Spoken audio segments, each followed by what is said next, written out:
pun mencela mereka, dan akhirnya setelah Rasulullah SAW salat, Rasulullah SAW pun berdoa.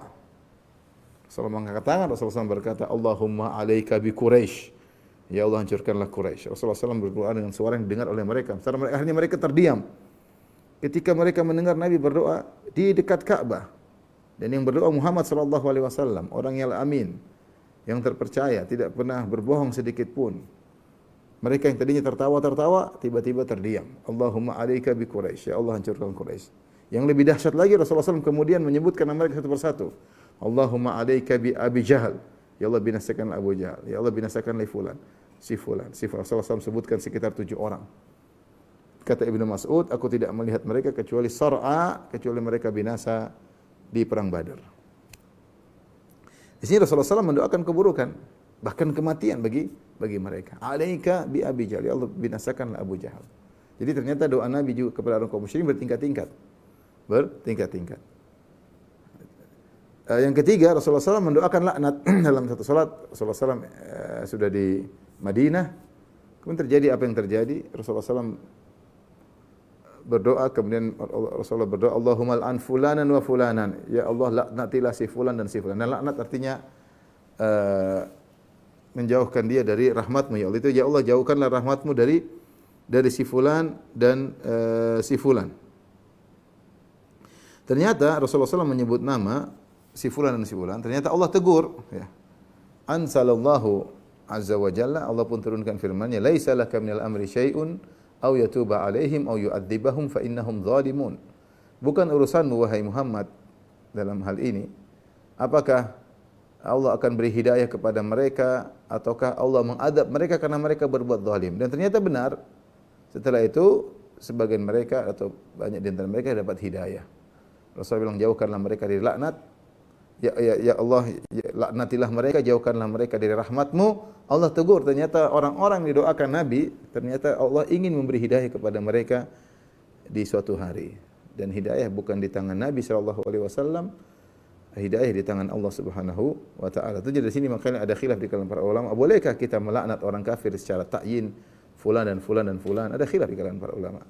Kalau kita melaknat secara umum, fala laknatullah 'alal kafirin, semoga melaknat orang kafir, maka ini sepakat boleh. Seperti Nabi SAW mengatakan, laknatullah 'alal yahudi wan nasara, ittakhadhu qubur anbiya'ihim masajida. Semoga Allah melaknat Yahudi Nasrani karena mereka telah menjadikan kuburan nabi-nabi mereka sebagai masjid. Melaknat orang kafir secara umum boleh. Sebagaimana kita boleh mengatakan falaknatullah 'alal zalimin, laknat Allah terhadap orang zalim. Falaknatullah 'alal kadzibin, laknat Allah kepada orang pendusta. Tapi ketika si fulan dan si fulan ini dibahas oleh para ulama. Adapun melaknat orang beriman secara ta'yin, person per person, maka ini tidak diperbolehkan.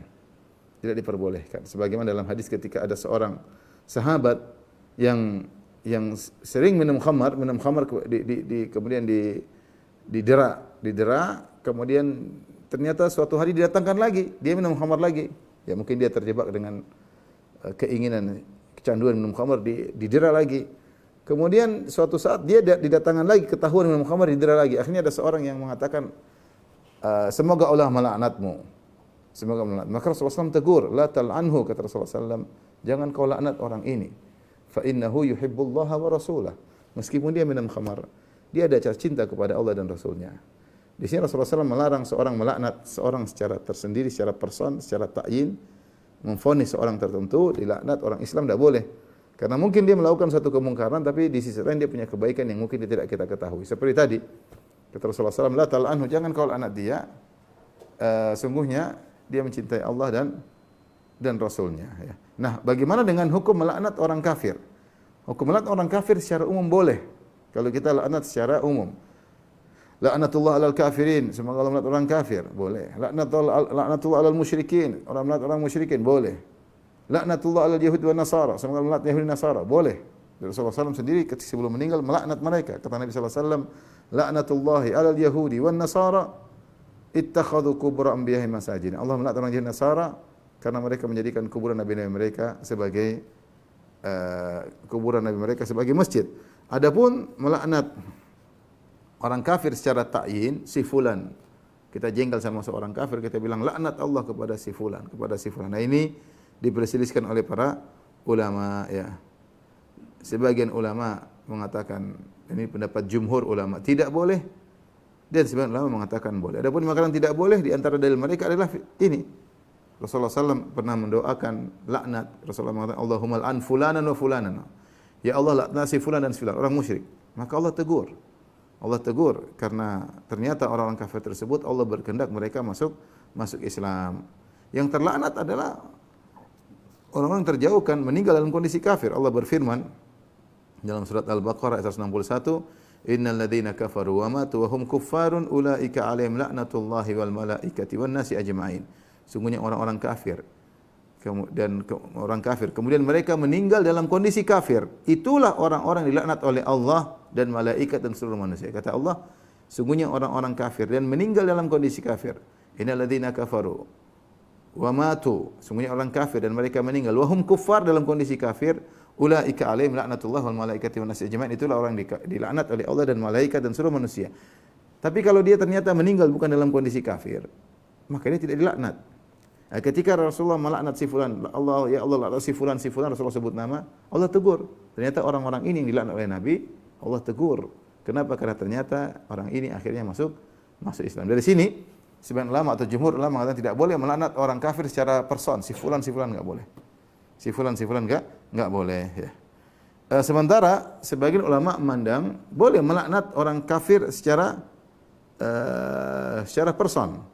Jadi ini seperti pendapat Ibnu Arabi Al-Maliki, ya. Dan juga yang lainnya. Mereka berdalil dengan hadis tentang kisah tadi seorang sahabat yang minum khamar, kemudian didera, kemudian taubat, kemudian minum khamar, didera lagi, minum khamar, didera lagi, sampai ada sahabat yang mengatakan la'anahullah, semoga Allah melaknatnya, ma aktsara ma yu'ta bihi, betapa sering dia didatangkan, didera. Maka Rasulullah SAW tegur sahabat tersebut. Rasulullah mengatakan, la tal'anhu, jangan kau laknat dia, fa innahu yuhibbullaha wa rasulah, sungguhnya orang ini meskipun dia minum khamar, dia cinta kepada Allah dan Rasulnya. Kata sebagian ulama, ini dalil bahwasanya ketika orang kafir maka boleh dilaknat secara ta'yin. Yang Rasulullah larang ketika kita melaknat orang mukmin secara muslim secara ta'yin. Mafhum mukhalafahnya berarti kalau kafir boleh dilaknat secara ta'yin karena dia tidak cinta kepada Allah dan Rasulnya. Ini intinya masalah khilafiyah. Yang lebih hati-hati, kita tidak melaknat secara person. Ya Allah, laknat fulan, karena ini pendapat mayoritas ulama. Rasulullah SAW aja pernah ditegur. Karena Rasulullah SAW tidak tahu bagaimana kesudahan orang tersebut. Rasulullah laknat orang tersebut, ternyata orang ini masuk Islam. Sampai Allah tegur, laisa laka minal amri syai'. Ini bukan urusan wahai Muhammad. Laisa laka minal amri syai'un. Ayu'adzibahum bukanlah au yatuba alaihim, ya. Bukan urusanmu apakah Allah membuat mereka bertobat sehingga mereka masuk Islam, au yu'adzibahum fa innahum zalimun. Atau mereka akhirnya diazab karena berbuat kesyirikan. Ternyata mereka dapat hidayah. Baik, kemudian Imam Bukhari membawakan beberapa hadis. Yang pertama, Imam Bukhari berkata, qala haddatsana Ibnu Salam qala akhbarana Waqi' an ibni Abi Khalid qala sami'tu ibna Abi Aufa radhiyallahu anhuma qala da'a Rasulullah sallallahu alaihi al-ahzab. Rasulullah sallallahu mendoakan keburukan bagi al-ahzab. Al-ahzab adalah kelompok yaitu perang Khandaq. Ketika perang Khandaq berkumpullah hizb-hizb.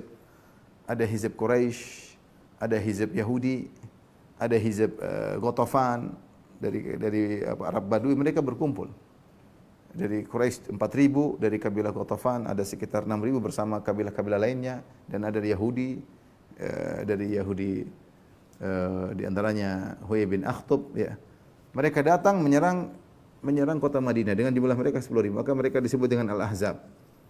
Maka Rasulullah SAW mendoakan keburukan kepada mereka. Rasulullah berdoa, Allahumma munzilal kitab, sari'al hisab, ya Allah yang telah menurunkan Al-Quran, sari al-hisab, yang hisabnya cepat, ihzimil ahzab, hancurkanlah para ahzab, ihzimhum wa zalzilhum, kalahkan mereka dan goncanglah mereka.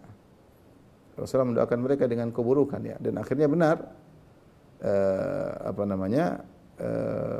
Allah pun menolong Nabi SAW dan para sahabat dengan mengirimkan angin. Kata Allah, idja'ukum ya ayyuhalladzina amanu dzkuru ni'matallahi 'alaikum, ya. Irja'at junudun fa arsalna 'alaihim rihan wa junudan lam tarauha, maka kami kirimkan, Wahai orang yang beriman, ingatlah kenikmatan yang kami berikan kepada kalian tatkala pasukan Ahzab datang menyerang kalian. Kalian cuma sekitar 2.000, dikepung oleh 10.000 pasukan. Idz ja'ukum min fawqikum wa min asfali minkum. Musuh dari atas 10.000, dari dalam Yahudi Bani Quraidah sekitar 700 pasukan perang, atas dan dari luar dan dalam diserang. Maka Allah mengatakan fa arsalna alaihim rihan. Maka kami kirimkan kepada mereka angin kencang memporak-porandakan mereka. Abu Sufyan dan anak buahnya dihancurkan oleh angin kencang. Dengan angin yang sangat dingin. Tidak ada satu kemah pun kecuali terjatuh. Tidak ada tungku yang diletakkan di atas api kecuali tertumpah dan tungkunya mati. Tidak ada hewan-hewan kecuali terjatuhkan. Luar biasa angin tersebut. Ya, wa junudan lam tarauha, dan kami juga kirimkan kepada mereka malaikat yang kalian tidak melihatnya. Maka dikabulkanlah karena doa Nabi sallallahu alaihi wasallam, Allahumma munzilal kitab, sari'al hisab. Ya Allah, jadi Rasulullah bertawassul dengan sifat-sifat Allah. Di antara sifat Allah yang mulia, Allah menurunkan kitab-kitab suci. Taurat, Injil, Zabur, ya. Suhuf Ibrahim, Suhuf Musa, di antara Al-Quran. Sari al-hisab, wahai zat yang sari al-hisab. Allah hisabnya begitu cepat. Kenapa disebut Allah sari al-hisab? Di antaranya disebutkan dua penjelasan. Kenapa Allah disebut dengan sari al-hisab, yang hisabnya cepat? Karena ketika Allah hisab manusia, Allah tidak sedang, datanya sudah ada, bukan sedang mencari-cari, tapi sudah ada, tinggal ditunjukkan. Karena semua sudah tercatat. Sehingga hisab tersebut hanya menunjukkan. Beda kalau orang hisab baru ngecek-ngecek. Kalau di dunia kan gitu, ngecek ini, ngecek ini. Kalau Allah semua sudah ada data dan sudah ada hasilnya. Karena Allah sudah, malaikat sudah catat setiap saat, tinggal ditunjukkan. Maka tentu cepat. Yang kedua, disebut sari'ul hisab karena Allah menghisab. Satu orang bisa sekaligus dengan sekalian banyak orang. Sebagaimana Allah memberi rezeki kepada sekian miliar orang dalam satu waktu. Ya. Demikian juga Allah menghisab sekian orang bisa dalam satu waktu, sehingga disebut sari'ul hisab.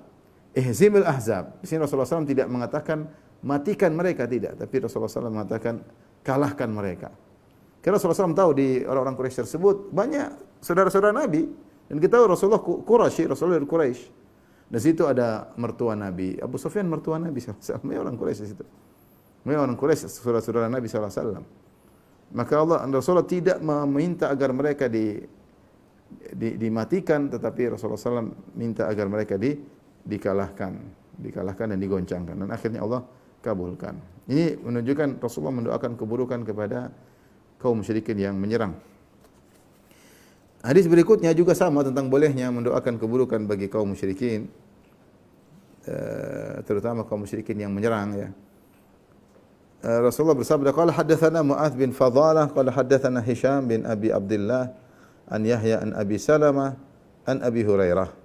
Dari Abu Hurairah radhiyallahu anhu, anna Nabi sallallahu alaihi wasallam kana idza qala sami Allahu liman hamidah fi raq'atil akhirah min salatil isya qanata. Adalah Rasulullah sallallahu alaihi wasallam setelah mengucapkan sami Allahu liman hamidah, yaitu Rasulullah sallallahu alaihi wasallam bangkit dari rukuk ke i'tidal dari salat isya al-akhir, setelah salat isya itu Rasulullah SAW kunut, namanya kunut nazilah, dan kunutnya setelah di rakaat terakhir di waktu salat isya. Maka Rasulullah SAW berdoa, Allahumma anji Ayyash bin Abi Rabi'ah, ya Allah selamatkanlah Ayyash bin Abi Rabi'ah. Ayyash bin Abi Rabi'ah ini adalah saudaranya Abu Jahal dari satu ibu. Ibunya sama, bapaknya mereka berbeda. Abu Jahal bapaknya adalah Hisham, namanya Amr bin Hisham. Abu Jahal namanya Amr bin Hisham. Hanya saja diberi gelar Abu Jahal. Namanya Amr bin Hisham. Dia punya saudara seibu namanya Ayyash bin Abi Rabi'ah. Ayyash bin Abi Rabi'ah. Jadi mereka ini, Ayyash bin Abi Rabi'ah ini sudah berhijrah. Kemudian sudah mau berangkat hijrah, tahu-tahu datang atau sudah sampai di Mekah, dia berhijrah bersama Umar, kemudian datang Abu Jahal. Bilang, ibumu inilah, ibumu rindu, ibumu bernazar, ingin ketemu kamu. Akhirnya dia hatinya terpengaruh, akhirnya tahu-tahu dia pergi, dibawa kabur oleh Abu Jahal, kemudian diikat kembali oleh Abu Jahal. Maka mereka ingin hijrah tapi ditahan ceritanya. Di antaranya yang kedua adalah Al-Walid bin Al-Walid, saudaranya Khalid bin Al-Walid. Khalid bin Al-Walid punya bapak namanya Al-Walid ibn Al-Mughirah, orang kafir yang meninggal dalam kondisi kafir, yang Allah berfirman khusus tentang dia dalam surat Al-Muddathir. Allah berfirman, Dzarni wa man khalaqtu wahida. Biarkanlah aku ngurusi dia, si orang satu ini. Aku sendiri yang ngurusin dia, wahai Muhammad. Kau tidak perlu urus. Ya, wa ja'altu lahu malam mamduda. Aku menjadikan bagi dia Walid bin Mughirah harta yang begitu banyak dari Taif sampai Mekah seluruh hartanya, kambing-kambing, unta-unta, kebun-kebun. Sepanjang itu perjalanan penuh dengan hartanya Al-Walid bin Mughirah, bapaknya Khalid kaya raya. Wa banina syuhuda. Dan dia punya anak-anak yang selalu menyertainya. Dia punya laki-laki banyak, di antaranya Khalid bin Walid. Di antaranya Al-Walid bin Walid. Di antaranya Salamah di antaranya intinya saudara-saudara Khalid bin Walid. Jadi anak-anaknya banyak yang selalu menyertainya. Anaknya selalu menyertainya. Ya, ternyata bapaknya kafir, ternyata anak-anaknya masuk Islam. Di antara yang masuk Islam pertama sebelum Khalid adalah saudaranya Al-Walid ibn Al-Walid. Ketika dia mau hijrah, dia ditahan oleh kaum musyrikin. Kemudian juga di antaranya Rasulullah berdoa, Allahumma anji Salamah bin Hisham. Ya Allah, selamatkanlah Salamah bin Hisham. Salamah bin Hisham saudara kandungnya atau saudaranya Abu Jahal. Abu Jahal namanya Amr bin Hisham. Kalau Ayyash bin Abi Rabi'ah, saudara seibunya Khalid bin Walid, saudara seibunya Abu Jahal, ingat Abu Jahal namanya Amr bin Hisham. Cuma diberi gelar oleh Nabi si goblok Abu Jahal. Dia diberi gelar oleh kaumnya dengan Abul Hakam. Itu orang yang cerdas, yang dimana kalau ada masalah dia yang tengahi, dia yang menghadapi permasalahan. Orang kalau ada masalah datang kepada dia. Namun karena dia musyrik, maka Nabi beri dia gelar Abu Jahal si goblok. Padahal dia pintar sebenarnya. Tapi karena dia kepintarannya, karena tidak membuat dia beriman kepada Allah, maka Nabi mengatakan si goblok. Namanya siapa? Amr bin Hisham. Dia punya saudara bapak namanya Salamah ibn Hisham. Salamah ibn Hisham yang juga masuk Islam. Dan dia punya saudara seibu namanya Ayyash bin Abi Rabi'ah yang tadi kita sebutkan. Ini semua berhijrah ditahan oleh kaum Quraisy. Maka Nabi mendoakan mereka agar mereka selamat. Di antaranya juga adalah Al-Walid ibn Walid, saudara kandungnya Khalid bin Walid, bapak mereka Al-Walid bin Mughirah yang tadi saya sebutkan. Yang kata Allah Subhanahu wa taala, Sa'uslihi saqar, aku akan masukkan Al-Walid ibn Mughirah bapaknya Khalid ke dalam neraka Saqar. Wa ma adraka ma saqar?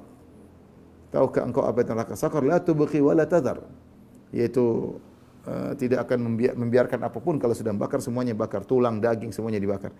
Intinya bapak mereka divonis masuk neraka, ternyata anak-anak mereka luar biasa beriman. Itulah saya renungkan, subhanallah. Makanya ketika Nabi SAW diusir di Taif, kemudian malaikat datang untuk mengangkat gunung, menawarkan kepada Nabi, kalau Nabi mau, la in syi'ta la utbiqanna alaihim al-akhshabain. Kalau kau mau wahai Muhammad, aku akan angkat gunung ini dan aku timbangkan kepada mereka. Penduduk Quraisy, penduduk Taif, aku akan hancurkan mereka. Tapi apa kata Nabi SAW? La, jangan.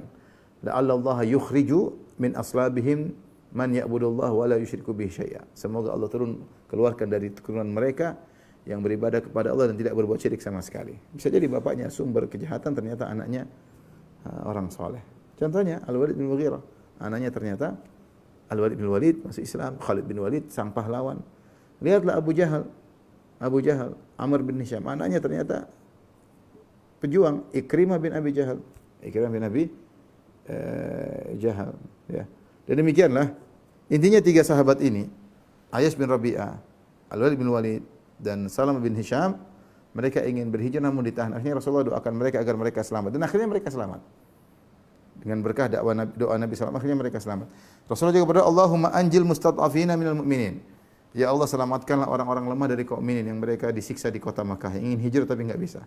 Setelah itu Rasulullah SAW mendoakan keburukan kepada Quraisy. Kata Nabi SAW, Allahumma shdud wa ta'ataka ala Mudhar.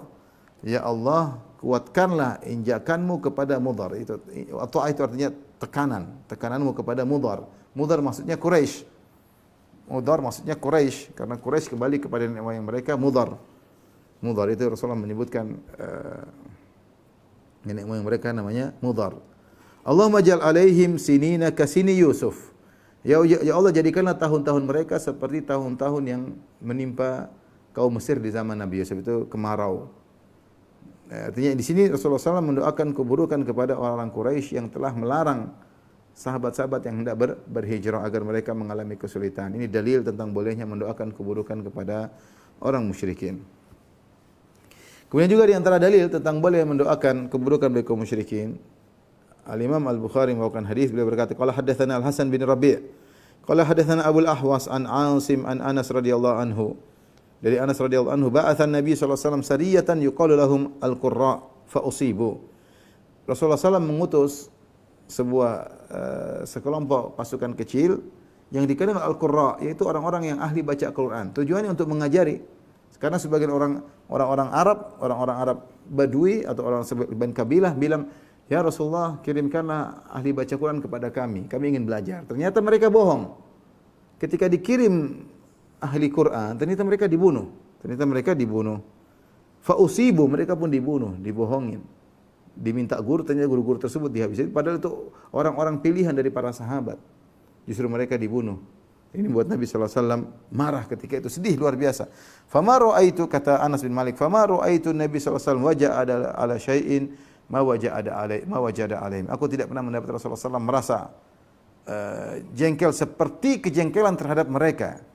Ya ini orang-orang yang membunuh para sahabat Nabi yang ahli baca Quran. Mereka minta didatangkan guru, ternyata mereka bunuh guru-guru tersebut. Faqanata syahran fi salatil fajar. Maka selama sebulan penuh Rasulullah SAW dalam salat subuh, Rasulullah SAW kunut. Rasulullah SAW berdoa, "Inna Usayyata asallah wa rasulah." Ya Allah, sungguhnya Usayyah, itu kabilah Usayyah yang telah membunuhi para ahli Quran, telah bermaksiat kepada Allah dan Rasulnya. Yaitu ya Allah, binasakan mereka. Ya. Di sini Rasulullah SAW menyebutkan doa ketika kenapa Rasulullah SAW mendoakan keburukan mereka. Rasulullah SAW menyebutkan argumentasi. Ya Allah, sungguhnya Usayyah, kabilah ini telah bermaksiat kepada Allah Rasulnya dengan membunuhi utusan-utusan Rasulullah sallallahu alaihi wasallam. Demikianlah para imam sekarang ketika mereka mendoakan, misalnya mendoakan keburukan bagi Yahudi, mereka sebutkan, ya innal yahuda qad afsadu wa bagaw wa tagaw wa i'tadaw wa afsadu fil ard wa qatalu ikhwanal muslimin. Ya Allah, sungguhnya Yahudi ya telah melakukan kezaliman, mereka telah melanggar hak-hak kaum muslimin, mereka telah melakukan kerusakan di muka bumi, mereka telah membunuh saudara-saudara kita kaum muslimin. Wa qatlul abriya, mereka membunuh orang yang tidak bersalah. Wa qatlul atfal wan nisa, mereka telah membunuh anak-anak, mereka telah membunuh para wanita. Ya, maka kemudian ya Allah, hancurkanlah mereka, ya. Allahumma hzumhum, Allahumma zalzilhum min tahti aqdamihim. Goncangkanlah mereka dari bawah mereka. Demikianlah kita lihat bagaimana para ulama mereka mencontohi Nabi SAW ketika Nabi mendoakan keburukan bagi suatu kaum. Rasulullah SAW sebutkan argumentasinya. Ya Allah, mereka telah begini-begini, maka beginikanlah mereka. Itu yang disebutkan, dibaca oleh para imam seperti di Al-Haramain, di Masjid Haram, Masjid Nabawi. Betapa sering kita mendengar para imam ketika mendoakan keburukan Yahudi yang telah membinasakan saudara-saudara kita, maka mereka menyebutkan tentang keburukan-keburukan Yahudi. Ya. Yahudi telah begini, telah ya Allah, hancurkanlah mereka. Ya. Dan itu dibolehkan sebagaimana dalam hadis ini. Kemudian hadis berikutnya juga yang menunjukkan boleh mendoakan keburukan bagi kaum musyrikin. Al-Imam Bukhari membawakan hadis, qala haddatsana Abdullah bin Muhammad, qala haddatsana Hisham, qala akhbarana Ma'mar an Zuhri an Urwah an Aisyah radhiyallahu taala anha, dari Aisyah radhiyallahu anha, qalat, dia berkata, kanal Yahudu yusallimuna 'ala Nabi sallallahu alaihi wasallam. Adalah orang Yahudi, mereka mengucapkan salam kepada Nabi, tetapi mereka ternyata mendoakan keburukan bagi Nabi. Yaqulun, mereka berkata, assalamu alaikum. Jadi kalau orang dengar sekilas seakan-akan assalamu alaikum, ternyata lamnya dihilangkan. Jadi assalamu alaikum. Assalamu alaikum maksudnya kematian atas engkau wahai Muhammad. Itu cepat mampuslah engkau. Kalau bahasa kita, mampuslah engkau wahai Muhammad. Namun orang kalau dengar seakan-akan assalamualaikum. Fafatinat Aisyatu ila qalim. Aisyah ngerti, ini mereka ternyata bukan salam. Ternyata mereka sedang mendoakan kematian. Seakan-akan doa mereka, mampuslah engkau, cepat mampus kau Muhammad. Faqalat, maka ketika itu Aisyah pun balas mereka. Aisyah berkata, alaikumussamu wal la'nah. Kalian juga semoga cepat mati dan laknat bagi kalian. Ketika Nabi mendengar Aisyah mendoakan orang Yahudi dengan balasan seperti itu, ya dalam sebagian riwayat alaikumussalam wal la'nah ya ikhwata al-kirrati wal khanazir, dalam sebagian riwayat kata Aisyah, kalian yang mampus, kalian yang terlaknat, wahai saudara-saudaranya babi-babi dan monyet-monyet. Kata Aisyah radhiyallahu anha, karena saking marahnya. Bagaimana tidak marah Aisyah? Nabi dibilang mampus kau wahai Muhammad. Ini Muhammad juga suaminya Aisyah. Biasanya kalau suami diganggu, istri lebih ngamuk daripada suaminya sendiri. Jadi, ini Nabi dikatakan demikian, Aisyah marah. Ini Nabi, suami saya, kalian gitu kan? Maka Aisyah balas, Assalamu alaikum wal la'nah ya ikhwata al-kiralatul khanazir. Kalian yang mampus, laknat bagi kalian wahai saudara-saudara babi dan monyet-monyet. Karena kita tahu bahwasanya sebagian Yahudi di zaman dahulu pernah dirubah menjadi babi-babi dan monyet-monyet. Maka ketika Rasulullah SAW mendengar Aisyah ngomong dengan perkataan yang keras seperti itu, maka Rasulullah berkata, "Mahlan ya Aisyah." Sabar wahai Aisyah, tunggu dulu. Innallaha yuhibbur rifqa fil amri kullihi. Sungguhnya Allah menyukai kelembutan dalam segala urusan. Enggak usah seperti itu. Faqalat ya Nabi Allah. Maka Aisyah mengatakan, "Wahai Rasulullah, awalam tasma' ma yaqulun?" Tidak kau mendengar apa yang mereka ucapkan? Tadi mereka mengatakan semoga kau mampus wahai Muhammad. Maka Nabi mengatakan, "Awalam tasma'i anni aruddu dzalika alaihim?" Bukankah kau tidak dengar aku sudah jawab mereka? Aku jawab, wa aqul fa aqul wa alaikum, kalian juga. Aku jawab. Mereka bilang, "Mampus kau Muhammad." Kata Nabi, "Wa alaikum, kalian juga." Rasulullah doakan dengan setimpal.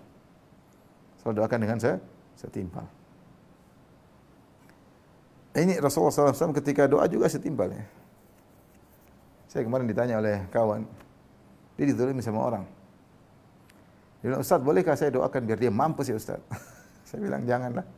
Sama muslim enggak usahlah. Doain saja kalau memang kau sudah tidak tahan. Bilang, ya Allah, hukumlah dia dengan yang memang dia berhak merasakannya. Jangan berlebihan. Dia mungkin buat kita salah sedikit, kemudian doa, ya Allah mampuskan dia, patangkanlah tulangnya, kemudian buatlah dia mati kecelakaan, ternyata dia orang ini punya anak, punya istri jadi janda." Nah, jangan, kita doain aja, ya Allah berilah hukuman yang pantas dia dapatkan. Maksudnya di sini Rasulullah SAW ketika Yahudi mengatakan assalamu alaikum, semoga kau mampus wahai Muhammad, Rasulullah SAW menjawab setimpal, wa alaikum, kalian juga, selesai. Ketika Aisyah menambah wa laknat, semoga laknat kepada kalian secara ta'yin, Rasulullah bilang sabar Aisyah, mahlan, lembut, sungguhnya Allah suka kelembutan. Ya. Tapi ini dalil bahwasanya kita boleh mendoakan keburukan. Apabila didoakan keburukan oleh orang kafir, kita boleh balas mendoakan dengan doa yang setimpal. Karena ketika orang-orang Yahudi mengatakan assalamu alaik, mampus kau wahai Muhammad, Rasulullah mengatakan wa alaikum, kalian juga. Hadis berikutnya, qala haddatsana Muhammad ibn al-Musanna, qala haddatsana al-Ansari, qala haddatsana Hisham bin Hassan, qala haddatsana Muhammad ibn Sirin, qala haddatsana Abidah, qala haddatsana Ali bin Abi Thalib radhiyallahu anhu qala, kata Ali bin Abi Thalib, kunna ma'an Nabi sallallahu alaihi wasallam yaumal Khandaq. Kami bersama Nabi dalam perang Khandaq. Maka Rasulullah SAW berkata, "Mala Allah kuburahum wa buyutahum naran kama syaghaluna an salatil wusta hatta ghabati syams." Ya salatul asr.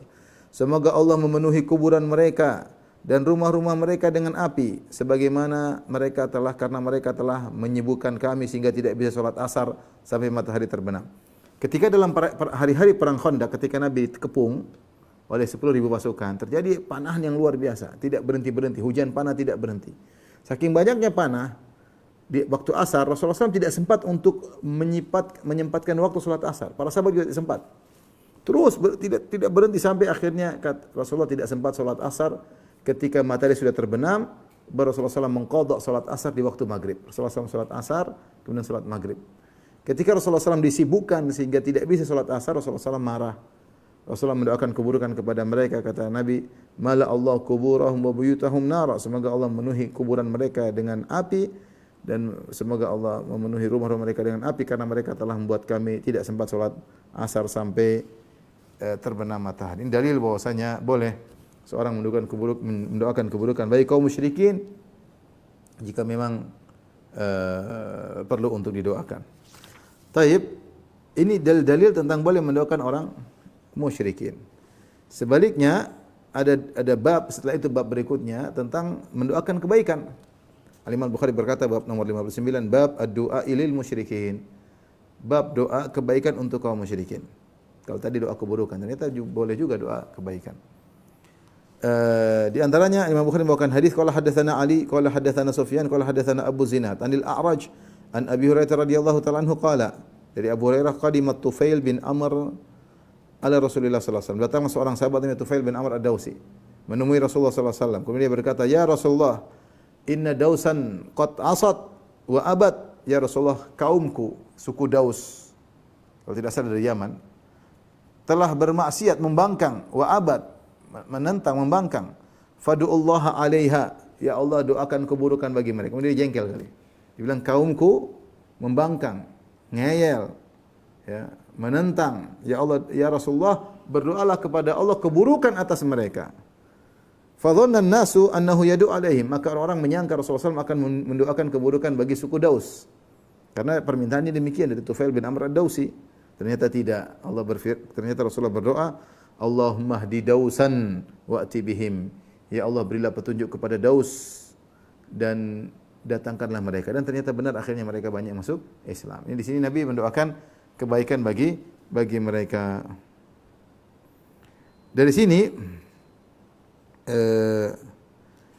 para ulama berselisih tentang bagaimana nih. Ada bab hadis-hadis tentang mendoakan keburukan bagi kaum musyrikin, dan ada hadis-hadis mendoakan kebaikan bagi kaum muslimin. Maka kita bacakan perkataan Ibnu Hajar tentang perkataan atau perbedaan ulama terkait hal ini.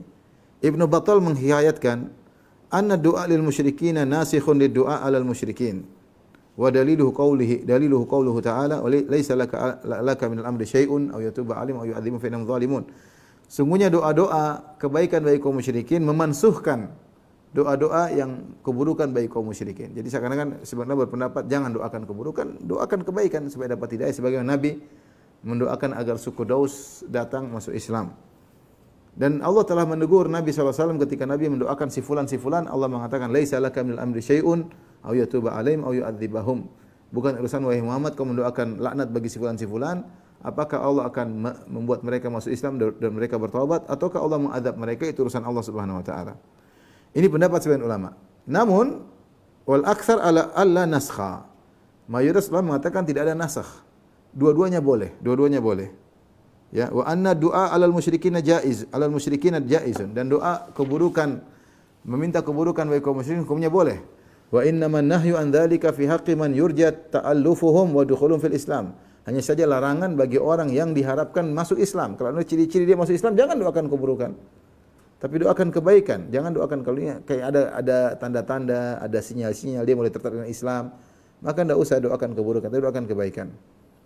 Wa yahtamilu fit taufiq bainahuma wa yuhtamalu fit taufiq bainahuma anna al-jawaz haitsu kana fi du'a ma yaqtadi zajrahum an tamadihim 'ala al-kufr wal man' haitsu yaqa' du'a 'alaihim bil halak 'ala kufrihim.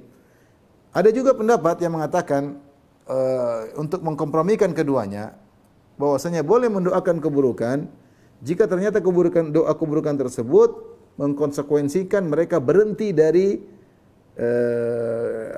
terus-terusannya mereka dalam kekufuran, supaya mereka berhenti. Ya sudah, kita doakan keburukan mereka agar mereka berhenti.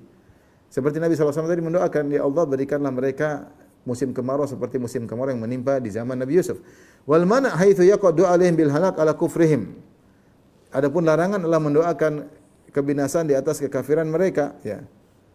Wa taqyid bil hidayah yurshidu ila anna al murad al bil maghfirah fi qawli fil hadits ighfir liqaumin fa innahum la ya'lamun al afu amma janauhu alaihi fi nafsihi la mahwu dhunubihim kulliha li anna dhanbal kufr la yumha. Kata beliau ini ada pendapat. Jadi kalau doakan mereka untuk mati jangan, ya. Tapi kita doakan agar mereka berhenti dari kufuran boleh kalau maksudnya, ya. Tapi ingin mereka mati sekufuran jangan. Tapi kita bilang mereka binas atau hancurkanlah mereka agar mereka berhenti, jangan terus-terus kufur. Karena kita tidak tahu mereka dapat hidayah atau tidak. Adapun sabda Nabi ketika Nabi pernah berdoa, "Ighfir liqaumi fa innahum la ya'lamun." Ketika Nabi SAW terluka, ya, penuh buka wajah beliau dengan darah, maka Rasulullah mendoakan keburukan. Kata Rasulullah SAW, "Kaifa yuflihu qaumun syajju nabiyahum." Bagaimana suatu kaum akan beruntung kalau membuat wajah Nabi mereka berdarah? Maka Allah tegur, hidayah bukan urusan engkau wahai Muhammad. Kemudian Rasulullah pun berdoa, Allahumma ighfir liqaumi fa innahum la ya'lamun. Ya Allah, ampunilah kaumku, sungguhnya mereka tidak mengetahui. Mereka musyrik. Timbul pertanyaan, bagaimana Nabi mendoakan ampunan bagi orang musyrikin yang telah melukai wajah Nabi dalam perang Uhud? Kata para ulama, maghfirah di sini maksudnya, ya Allah, maafkanlah mereka jika terkait dengan diriku. Mereka melukaiku, maafkanlah mereka ya Allah. Bukan maksudnya dosa kesyirikan mereka dihapuskan, tidak. Karena dosa-dosa kesyirikan tidak akan dihapuskan.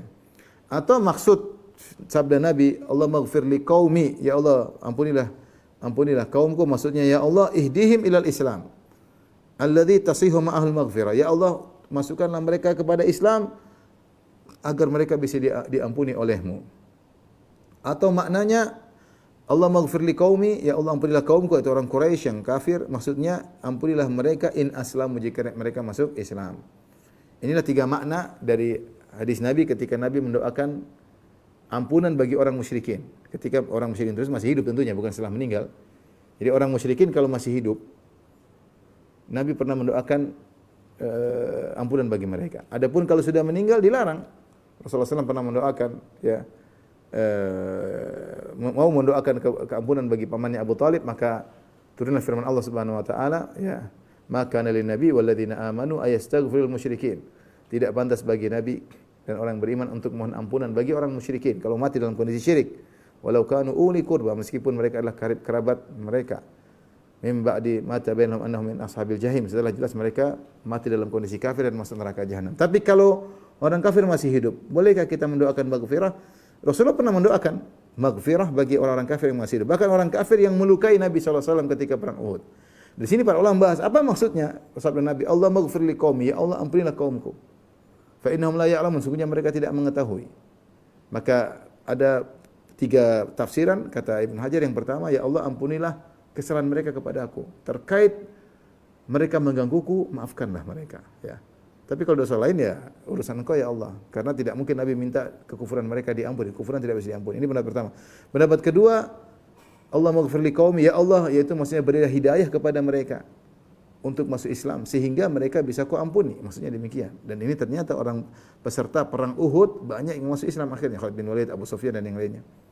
Ikrimah bin Abi Jahal, Safwan bin Umayyah, banyak masuk Islam, tokoh-tokoh musyrikin. Jadi Allah maghfir li qaumi maksudnya Allah berilah hidayah kepada mereka sehingga mereka bisa diampuni olehmu. Atau pendapat yang ketiga, Allah maghfir li qaumi maksudnya ya Allah ampunilah mereka in aslamu, kalau mereka masuk Islam.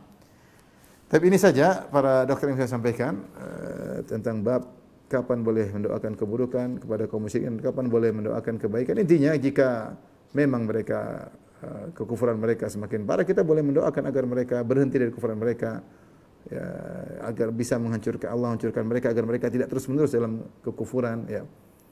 Dan kalau mereka diharapkan bisa ada kebaikan, kita boleh mendoakan hidayah kepada mereka.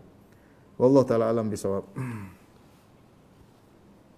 Terima kasih Ustaz atas